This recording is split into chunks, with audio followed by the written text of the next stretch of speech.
Welcome to Let Me Fix This. Enjoy the video. You start by preparing the application for containerization. Make sure it builds and tests pass locally because a bad image just embeds bugs. Once done, write a slim Docker file that uses an appropriate base image, sets a work directory, copies source, installs dependencies, and defines a clear CMD or entry point. Make sure you add a Docker ignore so you don't copy node modules or secrets. Also set environment variables and secrets handling. You will build and validate the image.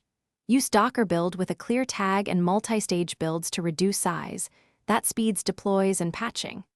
After building, run the container locally with mapped ports and an env file so you mirror production settings, test health endpoints, and observe logs for errors.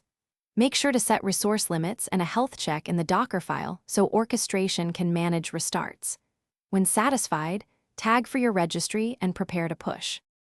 You push the tagged image to your registry and then trigger deployment via your chosen orchestrator.